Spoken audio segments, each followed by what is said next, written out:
Voltamos então ao programa Reflexão. Lembrando para você, de segunda a sábado às 10 da manhã, nós temos o nosso encontro pela TV Gran Dourados. E estou aqui com o Daniel Freitas. Daniel Freitas é douradense, nascido em 75, acho que é 10 de outubro, se eu não estou errado. 10 de outubro, exatamente. Não é isso aí? Daniel, com cerca de 12 anos mais ou menos, pelo que eu sei, você já começou a ter uma influência musical dentro da sua casa e também sacra. Como é que começou a música na sua vida? Nasci dentro de uma casa evangélica, né? Meu avô pastor da Assembleia, Ministério do Belém, 50 anos de ministério, pastor Jeová. Sim, muito conhecido. E meus pais tiveram um problema no casamento, se separaram muito cedo. Eu fui criado pelo meu avô, desde os 5 anos de idade. Então fui criado realmente dentro da igreja. E minha mãe era uma cantora sacra. E a Igreja Assembleia, como várias igrejas, te fornece uma amplitude de materiais para você aprender um ofício de músico dentro da igreja. Então você tem aula de canto, aula para aprender instrumento de sopro, aula de instrumento de cordas. E eu fui numa dessa que eu me interessei. Eu comecei inicialmente na banda da igreja, que eu aprendi, fui estudar o bona, cheguei a iniciar no trompete, tocava instrumento de sopro, só que eu me encantei com o instrumento de corda. Cheguei a tocar bateria, toco um pouco de bateria, mas foi no violão, na guitarra que eu me encantei mais.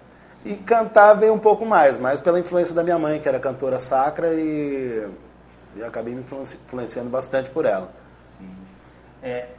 No que a tua sensibilidade para compor, para tocar, para ser músico, como que essa relação com a vida eclesiástica na igreja e tal, no que isso influenciou a tua sensibilidade, você enxergar as coisas? Como que isso aconteceu contigo? Acho que a parte de composição começou mais na escola. Na escola, eu tinha uma professora de português que eu gostava muito na aula de literatura e poesia, eu gostava muito de escrever poesia desde criança, desde do meu ginásio. E rascunhava aquelas poesias mais sem graça do mundo, mas isso daí você vai exercitando, né? Vai aprendendo, fazendo. E com o tempo fui rascunhando algumas coisas. No começo até tinha cheguei a rascunhar algumas ideias evangélicas no começo, mas a poesia e o dom de composição veio mais forte já no meio, quando eu estava fora, que foi mais no meio secular, que eu fiz várias composições. Eu percebi, ouvindo uma música sua, quando você fala do amor, né? Sim.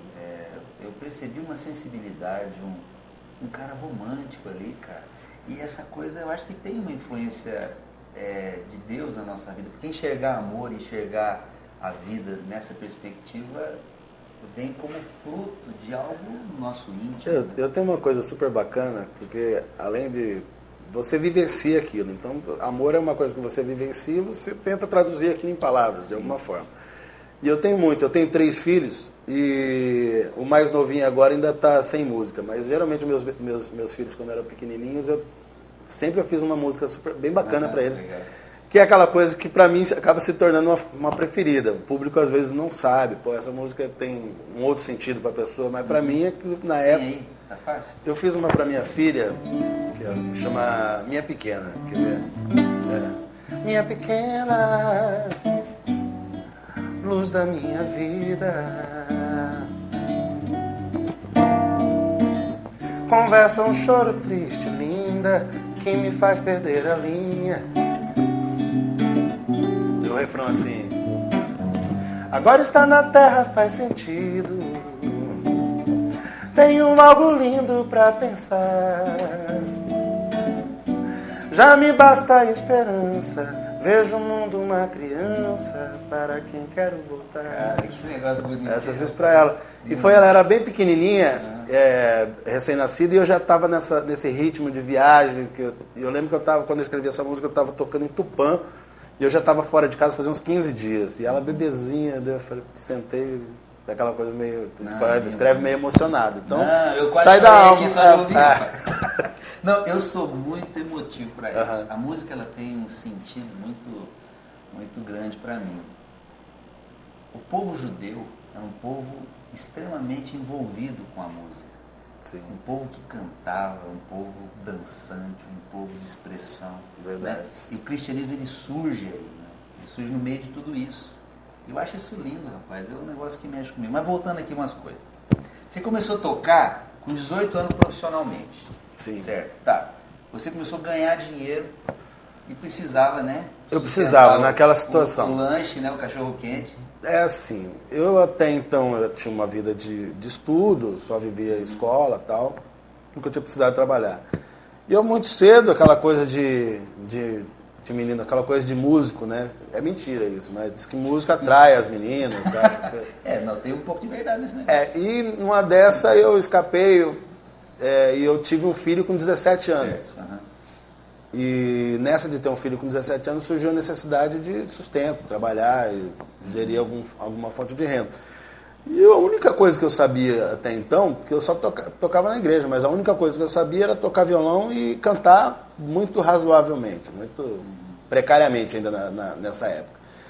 E tinha um amigo meu, inclusive um baterista que hoje ele está de volta na igreja também, da Batista, chama Márcio. E ele pegou e falou assim, cara, tem um lugar que está precisando de um músico num restaurante para tocar toda sexta e sábado. E eu lembro na época tinha trocado a moeda, cruzeiro para o RV, e era boa a paga, assim, daí aquilo me interessou. Daí, pô, eu vou trabalhar sexta e sábado, não atrapalho os estudos e tal, e vou encarar isso daí. E eu lembro o primeiro dia que eu cheguei, os caras colocaram uma mesa assim perto de mim, microfone e tal, liguei o violão e eu tinha um monte de revistinha daquelas que você comprava em banca de revista antigamente com a cifra das músicas. Não tinha uma pasta, essas coisas organizadas, né? Peguei um monte de revistinha daquelas, joguei em cima da mesa e saí escolhendo as músicas para cantar, não tinha repertório, não tinha nada.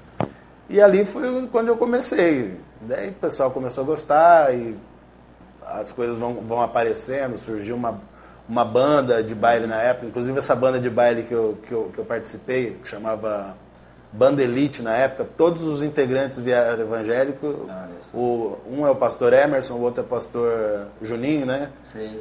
Que eles eram os donos dessa banda que eu tocava, e foi uma coisa muito engraçada. Legal.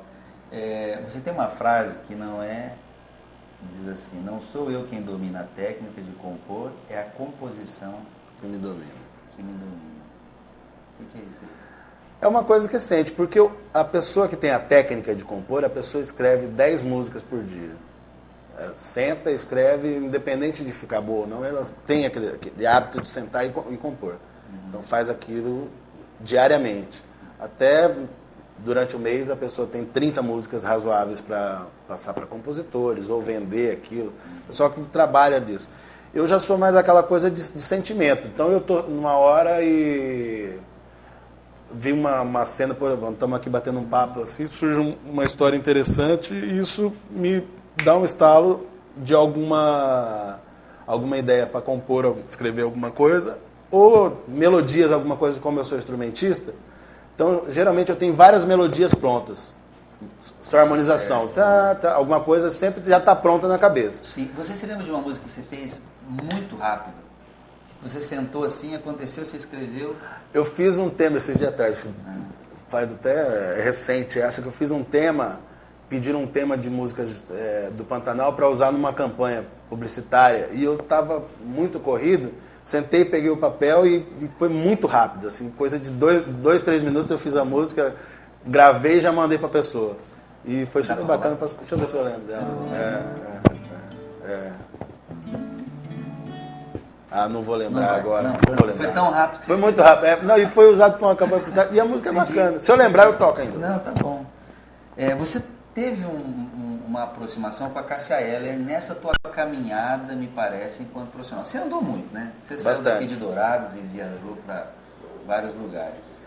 Tenho viajado, voltei a viajar agora recentemente, né? Mas essa situação com a Cássia Eller, teve um período aqui do estado, que foi durante o governo Zeca, que ele fez um projeto que foi super bacana para o estado, um projeto cultural chamava Temporadas Populares. Sim, me lembro disso. Inclusive é um dos projetos mais bacanas que eu acho que foi aplicado, que ele tinha uma dimensão de estado, não é uma coisa colocada em Campo Grande ou só em Corumbá, ou como em Bonito, como é feito hoje em dia. Ele tinha uma dimensão de estado e era super bacana isso, porque ele acontecia em Dourados, Três Lagoas, Corumbá. Eram 5 ou 6 cidades que aconteciam simultaneamente, e vinham os artistas nacionais, e todo artista nacional tinha, por obrigatoriedade, um artista local tinha que abrir. E num desses anos desse projeto, eu tive o contato com a Cássia Eller, que eu fui colocado para abrir o show da Cássia Eller. E foi super bacana que na passagem de som, na hora que a gente estava passando o som, eles chegaram para o camarim e ouviram a gente passando o som, subiram todos para o palco. Subiram pro palco e começaram a conversar. Pô, muito bacana, vamos tocar junto no show. Tá? Eu falei, não, que isso, tá, não tem nada preparado. E foi super legal que durante o show que aconteceu à noite, na última música, eles subiram todos no palco, ficaram atrás da gente, mais um, inclusive a Cássia. Acabou o show, a gente saiu, fomos pro restaurante, fomos jantar, fomos fazer uma correria na cidade. E infelizmente, uns 2 meses depois disso aí, ela veio a falecer. O problema dela que ela tinha com droga, infelizmente, que acaba com muita gente. As drogas, elas chegam, né, no meio dos artistas, dos músicos, né, de uma maneira como que viesse para suprir essa lacuna aí. Né? Verdade. E era uma coisa muito engraçada, porque o que eu sinto do que eu conheci dela é que ela era realmente uma pessoa totalmente introspectiva, ela era tímida, fechada, e ela se abria no palco, aquela coisa de se abrir no palco. Eu não sei se muito do lance da droga é para você tentar se libertar de alguma coisa na cabeça da pessoa, de repente a pessoa pode achar que é isso. E ela era uma pessoa totalmente... Cara, ela conversava quietinha no cantinho dela, não tinha negócio de abertura. No palco ela virava aquele negócio de mostrar os seios, aquelas coisas. É totalmente diferente uma coisa da outra. Totalmente. Bom, nós falamos um pouquinho sobre a questão do investimento cultural aqui no Mato Grosso do Sul. Você está bastante envolvido nisso. Sim. Pelo que eu sei, né? Qual é a tua análise dessa realidade dos últimos anos? O que você espera, né? Principalmente nesse momento que nós estamos vivendo, político, eleição para o executivo e para o legislativo, né? Como que tem sido a tua avaliação com relação ao investimento do município, do estado, inclusive, com relação à cultura? O município fez uma readaptação cultural assim, de algumas coisas que já eram feitas na cidade, no caso específico para Dourado, que eram feitas na cidade, mas estavam meio abandonadas. Então ele deu vamos falar uma palavra moderna para isso, a gente fez um upgrade para alguns eventos, algumas coisas na cidade. Ainda ficou muita coisa para trás, tipo, tem o Fundo de Investimento à Cultura, que é obrigatório em vários municípios, que Dourados tem isso. Esse ano não foi disponibilizado para os artistas, que isso querendo ou não, é um ganho, é uma luta muito grande dos artistas que ganharam, que hoje você tem esse fundo, que ele serve tanto para o artista plástico, quanto para o dançarino, quanto para o cantor secular, quanto para o cantor gospel. Ele não visualiza um tipo só de público. Então ele tem uma amplitude de abraçar todos esses grupos. E ele não pôde ser feito esse ano em Dourados. Pelo que eu soube, foi porque o Conselho de Cultura não foi montado a tempo. E tem um período de eleição também, que ele deve voltar no ano que vem. Em termos estaduais, tudo está muito fechado em Campo Grande, no setor. As pessoas de Dourados, do interior, reclamam muito. Mas também é muito por falta de projetos. Às vezes as pessoas não sabem que tem que fazer um projeto para você entregar durante um período de edital certinho, para você poder tentar, para você tentar receber aquele recurso, para você fazer um evento, para você gravar um disco, para uma amplitude de coisas, para uma mostra de arte, para você fazer o seu livro, entendeu? Para tudo tem esse fundo. Em termos federais, hoje se tem uma lei que chama Lei Rouanet, que você consegue, com algum contato político, você consegue uma aprovação de uma carta de Lei Rouanet com um projeto bem feito, num valor que é até consideravelmente alto. Tem amigos que têm projetos de 1 milhão, 2 milhões aprovados de Lei Rouanet, só que eles têm uma dificuldade, porque a Lei Rouanet você aprova um projeto de 2 milhões, de 1 milhão que seja, e você tem que conseguir captar aquilo diretamente nas empresas. Certo. Então as empresas, uma empresa para poder contribuir com a tua lei Rouanet, a empresa tem que, vamos dizer que a empresa pague R$ 1 milhão de imposto por ano, de impostos federais. Desse 1 milhão de reais, 4% ela pode destinar, que vai ser isentado do imposto de renda. Ela destina esses 4% para a cultura. Só que você pensa, uma pessoa que tem um projeto de 1 milhão, até ela captar esse 1 milhão, precisa de muitas empresas. No caso de Dourados é mais difícil ainda, porque são poucas as empresas que têm esse faturamento e para você conseguir debitar deles, receber deles esse incentivo. E, além disso, ainda tem a dificuldade que o próprio governo estadual tem os eventos e o governo municipal também tem os eventos. E eles conseguem leis federais, projetos federais, e eles captam, eles têm mais acesso às empresas, eles vão lá e captam esse recurso de cultura. Então, quem tem a cartinha lá, chega lá e fala, não, já dei para o governo. Então, você acaba não tendo essa gana de empresas, que para São Paulo, Rio de Janeiro, nesses setores de industriais, é muito mais fácil, onde tem Chevrolet, Vivo, essas coisas. Tá joia, nós vamos voltar já daqui a pouquinho, vou dar um breakzinho e já nós voltamos. Tchau, tchau.